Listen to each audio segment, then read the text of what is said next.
Audio Jungle.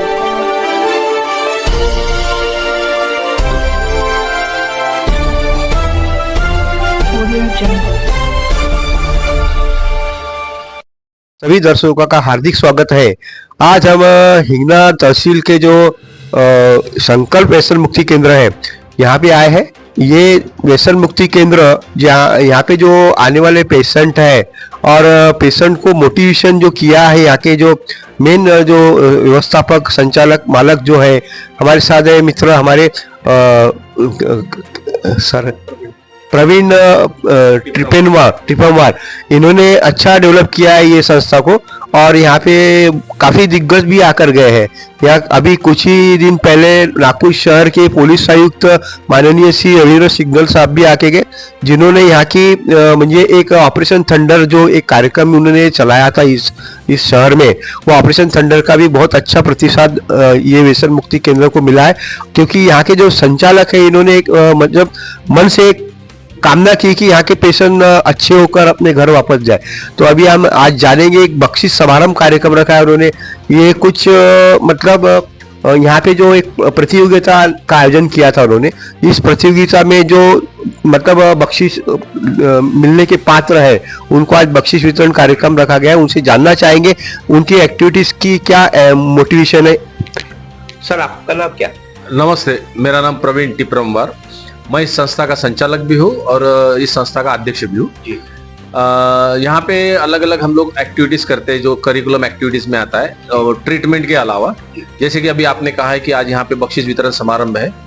यहाँ पे एक ओनरशिप का पैटर्न चलता है, जैसे कि पेशेंट यहाँ पे आने के बाद में उन्होंने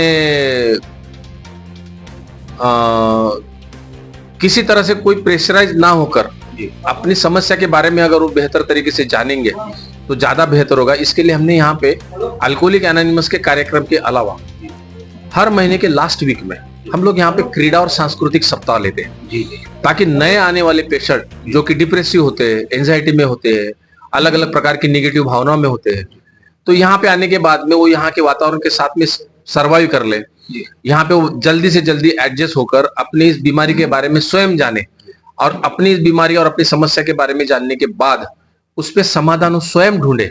इसको मैंने एक ओनरशिप का नाम दिया हुआ है और हर महीने लेने का मेरा उद्देश्य भी यही है कि इसको अगर हर महीने अगर लेते हैं तो बहुत जल्दी उनको इस नेगेटिव इमोशन से बाहर निकाला जा सकता है। और एक महत्वपूर्ण बात होती है यहाँ, जो दो चीजें महत्वपूर्ण है जिसके ऊपर मैं फोकस करता हूँ। एक, उनके अंदर में नशे की इतनी ड्यूरेशन के बाद में जो अंदर में निगेटिविटी आई है या उन्होंने जो नशे में जो नुकसान किया है स्वयं का, जिसकी वजह से उनके मन में पश्चाताप, उसके बाद में खंत की जो भावना पनपती है, गिल्ट हो गया, रिमोर्स हो गया, उसकी वजह से कई बार अपने आप को ज्यादा दोष देते रहते हैं। तो उनको मैं दो चीजों के सहारे से उनको मैं ट्रीट करने की कोशिश करता हूँ। एक तो उन्होंने स्वयं होके अपने अंदर में पनपने वाली गिल्ट और रिमोर्स की भावना को निकालना है शेयरिंग के माध्यम से, जिसके लिए मैं उनको प्रेरित करता हूँ। लेकिन शेयरिंग वही व्यक्ति करेगा, प्रेरित वही होगा जो अंदर से थोड़ा सा जो अभी बोझ है वो हल्का हो जाए। तो ऐसे क्रीड़ा सांस्कृतिक समारंभ की वजह से वो थोड़ा सा अंदर से हल्का हो जाता है और प्रेरित हो जाता है कि वो अपने पास्ट के सारे जो गतिविधियां जो उसने एक बुरे माहौल में रहकर की हुई है उसको शेयर करे, ताकि वो बोझ उसके अंदर से हल्का हो जाए। और जैसे वो अपने अंदर से हल्का महसूस करता है, रिलैक्स होता है, थोड़ा बहुत प्रसन्न महसूस करता है, तो फिर मेरा काम होता है, जैसे कि मैं अक्सर बोलता हूँ कि मेरा रोल जामवंत का है, जो हनुमान को याद दिलाता है कि यू कैन फ्लाई। तो फिर उसके बाद में मैं उनके अंदर की जो सुप्त गुण है, जिसको क्रिएटिविटी स्किल्स बोलते हैं, उनको निकालने का काम करता हूँ, ताकि उनको भी ये लगे कि नहीं भाई, मैं अभी भी इतना कोई यूजलेस नहीं हूँ, जैसा कि दुनिया कहती है कि मैं इतना यूजलेस नहीं हूँ, मैं काम में आ सकता हूँ। तो उनको ये सारा समय उनका निकल जाना चाहिए और उन्होंने अपने इन गुणों का आने वाले नशा मुक्ति के लाइफ में अच्छे से उपयोग करके दोबारा अपने आप को स्थापित करना चाहिए। इसी चीज को भी मैं रिहेबिलिटेशन बोलता हूँ कि वैचारिक रूप से वो ठीक फिर से स्थापित होकर अपने करियर को फिर से दोबारा आकार दे। सर ये प्रतियोगिता जो आपने ली है इसमें क्या क्या मतलब हुआ है? देखिए, इसमें अलग अलग कैटेगरी रखी हुई है, जैसे इंडोर गेम्स है, आउटडोर गेम्स है। पहले तो क्रीड़ा में इंडोर गेम्स में जैसे कैरम है, उसके बाद में चेस है, लूडो है, उसके बाद में जैसे शारीरिक ताकत के जो गेम्स होते हैं जैसे पंजा लड़ाना हो गया, उसके बाद में डिप्स मारना हो गया, तो ये इंडोर गेम में आता है। और आउटडोर गेम में हम लोग बाहर में नेट वगैरह लगी हुई है, आपने देखा है जो वॉलीबॉल की नेट है, तो वॉलीबॉल की मैचेस होते हैं, क्रिकेट की मैचेस होते हैं, ये क्रीड़ा में आता है। उसके बाद में कल्चरल एक्टिविटी में जैसे एक सिंगल आदमी का जैसे कुछ परफॉर्मेंस हो, जैसे डांस हो गया, सिंगिंग हो गई, उसके बाद में कोई अगर स्किट हो सादर प्ले करना चाहता है, या फिर सामूहिक नाटक हो जो कि यहाँ पे होता है, सामूहिक नाटिका वगैरह, तो ये कल्चरल एक्टिविटी में मतलब कोई भी व्यक्ति अपने अंदर के इन गुणों को प्रस्तुत कर सकता है, एकल या फिर ग्रुप के माध्यम से।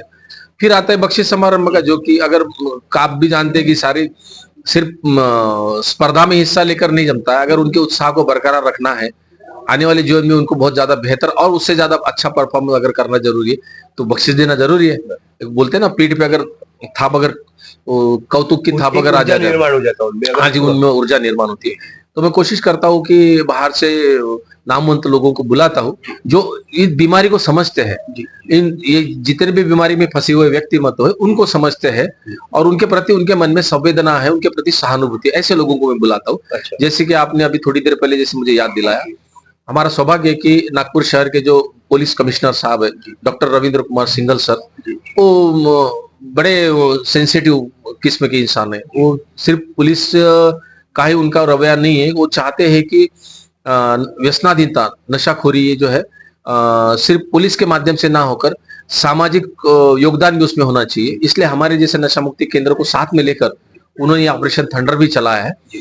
हाल ही में उन्होंने यहाँ पे विजिट देकर हमारे यहाँ के पेशेंट्स का हौसला भी बढ़ाया हुआ है। और आज का जो कार्यक्रम है जिसके लिए आपने मुझे पूछा, आज का जो बख्शिश वितरण समारोह है, इसके लिए हमें कुछ मान्यवर उपलब्ध हुए जो अभी थोड़ी देर के बाद में यहाँ पधारने वाले, जिसमें गोंदिया डिस्ट्रिक्ट के डिप्टी कलेक्टर साहब है, उसके बाद में पुलिस डिपार्टमेंट के सहायक पुलिस आयुक्त श्री सतीश गुरव सर है, उसके बाद में यहाँ के एकात्मिक बाल विकास प्रकल्प अधिकारी श्री सुशांत जी गादेवार है, उसके बाद में और भी एक दो लोग हैं मान्यवर जो यहाँ पे आने वाले, जो उनके हाथ से बख्शिश वितरण वगैरह करेंगे। अच्छा, इसके अलावा सर आपका एक प्रोग्राम चलता है पथनाट्य का जी, तो पथनाट्य जो होता है तो वो इसमें आता है क्या, मतलब क्रीड़ा और कल्चरल में? बिल्कुल नहीं आता है, लेकिन वो सीधा यहाँ इंडोर एक्टिविटी के साथ में उसका कोई संबंध नहीं है।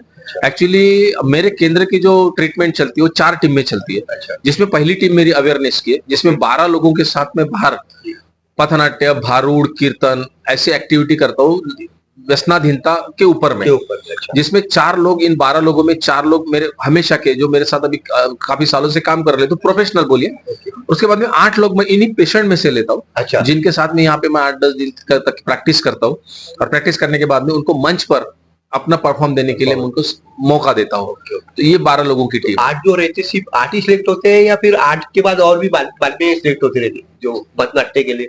हाँ नहीं, पथनाट्य मैं समझा नहीं, पथनाट्य का जो आप बाकी जन जागृति वाला प्रोग्राम लेते हो, हाँ, जैसा व्यसन मुक्ति के उद्देश्य रख के आप पथनाट्य करते हो ना जी, तो 8 पेशेंट जो हो गए परफॉर्मेंस किए, उसके बाद और भी पेशेंट को? हाँ बिल्कुल बिल्कुल। देखिए कैसा होता है इसमें, यहाँ पे कोई पेशेंट कोई परमानेंट तो रहता नहीं है जी। कुछ 3 महीने के लिए रहते हैं, कोई 1 महीने के लिए रहता है, कोई 6 महीने के लिए, कोई साल भर के लिए। तो जैसे जैसे रोटेशन चलता है, तो मेरे साथ काम करने वाले जो परफॉर्म करने वाले जो पेशेंट है वो भी रोटेट होते हैं, चेहरे बदलते रहते हैं, तो सारे लोगों को मौका मिलता है। कोई 12 लोगों की परमानेंट टीम नहीं होती है, 4 लोगों के अलावा जो 8 लोग हैं वो बदलते रहते हैं, तो सारे लोगों को। और उसका एक और उद्देश्य है जो मैंने पहले बताया कि उनको ये लगना चाहिए कि नहीं, मैं अगर नशा मुक्ति के मैसेज देने में अगर मैं सहभागी अगर हो सकता हूँ, तो नशा मुक्त रहना मेरी स्वयं की कितनी बड़ी नैतिक जिम्मेदारी है। ये जज्बात उसको आने वाले जीवन में नशा मुक्त रखते हैं। यही मेरा उद्देश्य है कि उनको साथ लेकर परफॉर्म करता हूँ। जी जी। तो सर ये अभी आज बख्शिश समारोह होने वाला है, इसमें जो अन्य मान्यवर आने वाले हैं, तो उनका भी संबोधन इस टॉपिक पे होने वाला है? बिल्कुल बिल्कुल बिल्कुल, वो जानते हैं। हाँ जी बिल्कुल, उनको इस बीमारी के बारे में बहुत अच्छे से पता है और वो जानते हैं कि यहाँ के लोगों को मोटिवेट, इंस्पायर किस तरह से किया जाए। तो ऐसा नहीं कि वो यहाँ पे आने के बाद में किसी और टॉपिक के ऊपर में चर्चा करें, वो ज्यादा से ज्यादा उनको उनका हौसला बढ़ाने का काम करेंगे, उनको इंस्पायर करेंगे और इसी टॉपिक पे वो लोग बात करेंगे। सर अपने जो पेशेंट आए थे और आके अच्छे होके चले गए, ऐसे कितने पेशेंट अच्छे होके गए जो मतलब आपके जो एक्टिविटीज के मतलब अप्रिशिएट हो गए, मतलब उसको देखते हुए? आपको बताने में मुझे हर्ष होगा कि जो मैंने पहले आपको बताया कि 4 टीम में हम लोग काम करते हैं, उसमें पहली जो अवेयरनेस की टीम है वो तो है, सेकंड मेडिकल स्टाफ है, थर्ड काउंसलर स्टाफ है, और चौथा मेरे केंद्र की जो सुरक्षा करने वाले लोग हैं, जिसमें पिकअप, जैसे पेशेंट को उठा के लाना, क्योंकि 10 में से 9 पेशेंट को उठा के लाना पड़ता है, वो हो गया। इस केंद्र की अलग अलग प्रकार से सुरक्षा करना, बीमार पेशेंट के ऊपर ख्याल रखना, यहाँ के नियमों का पालन करवा के लेना, इन सारी चीजों के लिए यहाँ पे जो मेरे 18 से 20 लोग जो कार्यकर्ता काम करते हैं, वो कुछ उसमें से सैलरीड है, मानधन लेते हैं, कुछ वॉलंटियर्स है जिनको 6 महीने साल भर हो गया है। ये सभी पेशेंट थे पहले। अच्छा, हाँ जी, इन्होंने यहाँ पे ट्रीटमेंट लेने के बाद में अपना योगदान अभी वो इसमें प्रकल्प में दे रहे हैं। और बाकी बाहर तो अनगिनत है, ढेर सारे अनगिनत। अभी होली आने वाली है, तो होली के समय में बहुत सारे लोग उसमें से यहाँ फॉलोअप के लिए आएंगे, आते हैं, रेगुलर टच में होते हैं। तो मैं आंकड़ा तो नहीं बता पाऊंगा, लेकिन काफी है। इतने हैं कि मैं अपने काम से खुश हूं कि मैं इतने लोगों को कुछ दे पाया। सर, एक सदिच्छा भेंट की थी माननीय पुलिस आयुक्त सर ने, रविंद्र जी सिग्नल ने, तो उनका अभिप्राय क्या रहा अपने इधर सदिच्छा भेंट करने की? उनका ये इंटेंशन था कि ऑपरेशन थंडर में हमारे जैसे एनजीओ ने जो सहभाग लिया है, तो उसका इम्पैक्ट क्या पड़ा था, इम्पैक्ट क्या पड़ा। तो उन्होंने मुझे पूछा सीधा सवाल कि आपको क्या लगता है इसका इम्पैक्ट का? तो काफी अच्छा इम्पैक्ट पड़ा, सवाल ही नहीं। पुलिस महकमे के माध्यम से जो अवैध नशीली चीजें बेची जाती थी, वो तकरीबन काफी हद तक कम हो गई, ये वो एक इम्पैक्ट पड़ा। नए जो लड़के हैं जो बड़ी आसानी से नशे के अधीन हो सकते, वो थोड़े से बच गए। रही बात दूसरा, हमारा जो पार्ट था अन्य लोगों को नशा मुक्ति का संदेश देना, और खास करके जब ये हम बोलते कि भाई ये ऑपरेशन थंडर माननीय पुलिस कमिश्नर साहब के द्वारा रन किया जा रहा है, तो लोगों का सहयोग भी मिलता है। तो उनका यहाँ उनके साथ में काम करने का ये अनुभव बड़ा अच्छा रहा। उनकी वजह से काफी कुछ हम लोग ज्यादा योगदान दे पाए, आउटपुट इसको बोलेंगे, आउटपुट मिल पाया। ठीक है, थैंक यू। आपने दी आपकी मुलाकात में जो बताया, ये थे आज हमारे साथ व्यसन मुक्ति संकल्प व्यसन मुक्ति केंद्र के संचालक प्रवीण जी त्रिपमवार। इन्होंने काफी अच्छी बातें बताई कि पेशेंट को किस तरह से मोटिवेट करके उनको अच्छा करना। और यहाँ पे जो हमारे नागपुर शहर के हाल ही में एक जो पुलिस कमिश्नर साहब है माननीय श्री रविंद्र सिग्नल जी, इन्होंने भी एक यहाँ को भी एक अभिप्राय दिया कि कैसा उनका एक ऊर्जा बढ़ाया एक प्रकार से व्यसन मुक्ति केंद्र का, और उसको मोटिवेट किया कि भाई यहाँ पे जो आने वाले पेशेंट है और जो अवैध तौर पे जो तस्कर होता है, मतलब व्यसन के जो भी साहित्य होते हैं, उसको भी रोकथाम किस तरह से होना चाहिए, ये सारी जानकारी उन्होंने बताई। इसके लिए मैं उनका आभारी हूँ, धन्यवाद।